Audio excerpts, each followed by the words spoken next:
সর্বপ্রথম যে পাপের কারণে আল্লাহর গজব, আসমানের বালা, জমিনের বালা নেমে আসে, তার নাম হলো শিরক। তার নাম কি? এখন পুরো বিশ্বের বড় বড় যে বস্তুবাদী শহরগুলো আছে, সবগুলোর বেশিরভাগই শিরকে নিমজ্জিত আছে। আর এই শিরক শুধুমাত্র আল্লাহ ছাড়া মূর্তি পূজা করাই শিরক নয়, শুধুমাত্র আল্লাহ ছাড়া চন্দ্র, সূর্য, গ্রহ, নক্ষত্রের পূজা করাই শিরক নয়, শুধুমাত্র এই আল্লাহর সন্তান আছে এই ঘোষণা দেওয়ার নামই শিরক নয়। আমরা আমাদের শহরগুলোর মধ্যে আল্লাহ পাকের হালালকে হারাম করে নিয়েছি, হারামকে হালাল করে নিয়েছি, এটাও একটা শিরক, এটা একটা কুফর। আর এই শিরকের মধ্যে আমাদের পুরো ঢাকা শহর ডুবে গেছে। আমরা আল্লাহ পাকের হালালকে হারাম করে নিচ্ছি, আল্লাহর হালালগুলো হারাম করছি, হারামগুলো হালাল করছি। আরো আছে, আমরা মনে করি যে অমুসলিমরাই মনে হয় শিরক করে, অথচ এখন মুসলিমদের মধ্যে বহু মানুষ কবর পূজা করছে, কবরে গিয়ে সেজদা করে। ওর ধারণা, তার ধারণা কবরে শায়িত মানুষ তাকে ভালো মন্দ দিতে পারে। কবরের শায়িত মানুষ কি আমার কল্যাণ অকল্যাণ করতে পারবে? আমরা জানি যে নবী মুহাম্মদ সাল্লাল্লাহু আলাইহি ওয়াসাল্লাম সুপারিশ করবেন, ঠিক আছে? তার সুপারিশে কবিরা গুনাহগার ব্যক্তিরা জাহান্নাম থেকে বের হয়ে আবার জান্নাতে যাবে ইনশাআল্লাহ। আমরা জানি আল কোরআন সুপারিশ করবে, আমরা জানি যে রোজা, সওম সুপারিশ করবে, আমরা জানি দান সদকা কিয়ামতের মাঠে বান্দাকে ছায়া দিবে, কোরআনে সূরা আলে ইমরান, সূরা বাকারা, সামিয়ানার মতো বান্দাকে ছায়া দিবে। আমরা জানি আলেম ওলামা সুপারিশ করবে, হাফেজে কোরআন সুপারিশ করবে, আমরা জানি শহীদগণ সুপারিশ করবে। সুপারিশ এক জিনিস, কিন্তু মৃত মানুষ কি আমাকে কল্যাণ অকল্যাণ দিতে পারে? তো মুসলিমদের মধ্যে বহু মানুষ এখন কবর পূজা করছে না। এই শিরকটা কি ঢাকার মতো বড় বড় শহরগুলোতে নাই? বাংলাদেশে নাই? কোন কোন ক্ষেত্রে এরকম কবর পূজারীরা নিজেদের নাম দিয়ে দিয়েছে ওরা সুন্নি, নিজে করছে কবর পূজা, নাম দিয়ে রেখেছে আমি সুন্নি। এই টাইটেলটা পবিত্র টাইটেল। সুন্নি মানে কি? যে সুন্নতের অনুসরণ করে। সুন্নি মানে কি? যে নবীর সুন্নতের অনুসরণ করে। একটা দলিল দেখেন তো, নবী সাল্লাল্লাহু আলাইহি ওয়াসাল্লাম কারো কবরে সেজদা দিয়েছেন? সাহাবীগণ কারো কবরে সেজদা দিয়েছেন? সাহাবীগণ কোন মৃত মানুষের কাছে দোয়া করেছে? তাহলে এই কাজগুলো কি শিরক হচ্ছে না? এই জিনিসগুলো চলছে, এগুলো আল্লাহর গজব নামিয়ে নিয়ে আসে। আরো আছে, আমরা শিরক মানে শুধু এটাই মনে করি যে আল্লাহর জন্য নামাজ পড়তে হবে, অন্য কারোর জন্য পড়া যাবে না, আল্লাহর জন্য কোরবানি করব, অন্য কারোর জন্য করা যাবে না। কিন্তু আমরা এখন কি করছি জানেন? আমরা রাজনীতি, অর্থনীতি, এমনকি শিক্ষানীতির মধ্যেও শিরকি আকীদা ঢুকিয়ে দিয়েছি। যেমন রাজনীতির মধ্যে ঢুকিয়েছি সমস্ত ক্ষমতার উৎসকে জনগণ, এটা আমাদের একটা পলিটিক্যাল কনসেপ্ট, তাই না? আল্লাহ পাক বলছেন তাবারাকাল্লাযী বিয়াদিহিল মুলক, তাবারাকাল্লাযী বিয়াদিহিল মুলক, সূরা মুলকের 1 নম্বর আয়াত। এবং এই সূরা মুলক আল্লাহ পাক আপনাকে রাতের বেলা পড়তে বলেছেন।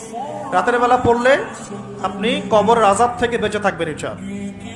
কেন বেঁচে থাকবেন? কারণ এখানে আল্লাহ পাকের একনিষ্ঠ তাওহীদের বর্ণনা দেওয়া আছে, যা আপনাকে কবরের আযাব থেকে কে বাঁচাবে? আল্লাহ, তাওহীদ, আল্লাহ বাঁচাবেন ইনশাআল্লাহ।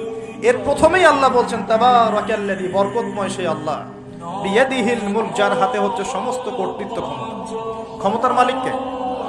আল্লাহ পাক সূরা আলী ইমরানে বলছেন কুলিল্লাহুম্মা মালিকাল মুলক, হে আল্লাহ বলো, আল্লাহ, হে আল্লাহ তুমি হচ্ছে রাজত্বের মালিক। রাজত্বের মালিক কে? তুতিল মুলকা মান তাশা, তিনি যাকে ইচ্ছা রাজত্ব দেন, ওয়া তানজিউল মুলকা মিম্মান তাশা, যার থেকে ইচ্ছা রাজত্ব কেড়ে নেন। তাহলে এর মালিক কে? ফেরাউনকে কে রাজত্ব দিয়েছিল আর তাকে কে ডুবিয়ে দিয়েছে? তাহলে দেয়ার মালিক কে? ডুবিয়ে দেওয়ার মালিক কে?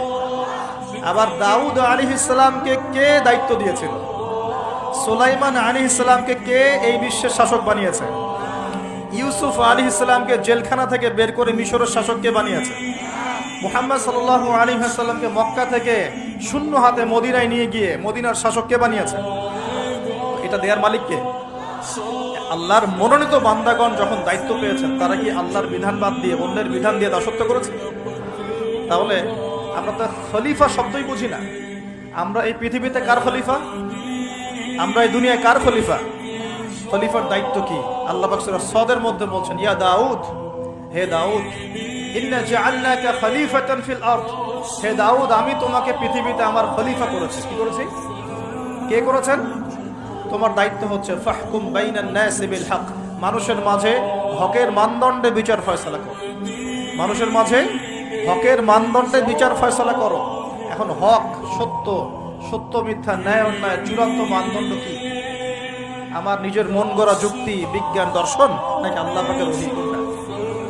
এখন আল্লাহ পাকের ওহী দিয়ে বিশ্বের কতগুলো রাষ্ট্র পরিচালিত হচ্ছে হিসাব করে দেখেন। এখন তাহলে এটা বৈশ্বিক শিরক চলছে না? সারা বিশ্বে এখন বৈশ্বিক শিরক চলছে। যখন এই শিরকগুলো বেশি বেড়ে যাবে, যেটা বেড়ে গেছে, তখন আল্লাহ রাব্বুল আলামিন আসমানের গজব নামাবেন, জমিনের গজব নামাবেন। যখন নূহ আলাইহিস সালামের কওম শিরক করা শুরু করেছিল, আল্লাহ পাক প্লাবন দিয়ে ধ্বংস করে দিয়েছে।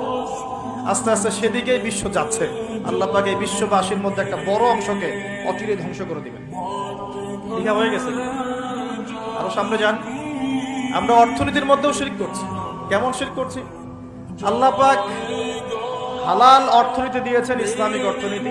এখানে হালাল করেছেন ব্যবসা, এখানে হালাল করেছেন যাকাত, সাদাকা, সাদাকাতুল ফিতর, কৃষিভিত্তিক অর্থনীতি, এক্সপোর্ট ইম্পোর্ট, মানে সুদ রিবা বাদ দিয়ে যা কিছু আছে সব বৈধ। রিবা, ঘুষ, দুর্নীতি, প্রতারণা বাদ দিয়ে যা কিছু আছে সবই বৈধ। আল্লাহ পাক বৈধ করেছেন। পুরো বিশ্বের ব্যাংকিং সিস্টেম চলছে সুদের মধ্য দিয়ে। পুরো বিশ্বে, শুধু একটা কান্ট্রিকে মার্ক করা যাবে না, একটা কান্ট্রিকে দোষ দেওয়া যাবে না। পুরো বিশ্বের অর্থনৈতিক মোড়ল যারা আছে, এরা সারা বিশ্বকে সুদ ভিত্তিক অর্থনীতির শিকল দিয়ে বেঁধে ফেলেছে। এখান থেকে কেউ বের হতে পারছে না। এখন তো সারা বিশ্বে আল্লাহর দেয়া অর্থনীতি বাদ দিয়ে মানুষের অর্থনীতি চলছে না। এটা শিরক না কুফর, নাকি তাওহীদ সুন্নাত? কোনটা? এটা শিরক কুফর না? যখন আল্লাহ পাকের হালালকে আপনি হারাম করে নেবেন, আল্লাহর হারামকে হালাল করে নেবেন, জেনে রাখবেন যেটা একটা শিরকি আকীদা, একটা কুফরি আকীদা, এটা কাজ করা হচ্ছে। আর যখন একটা এলাকার মানুষ শিরক আর কুফরে থাকবে, আল্লাহর কি বরকত নেমে আসবে না আযাব নেমে আসবে? এজন্যই তো আযাব আসছে।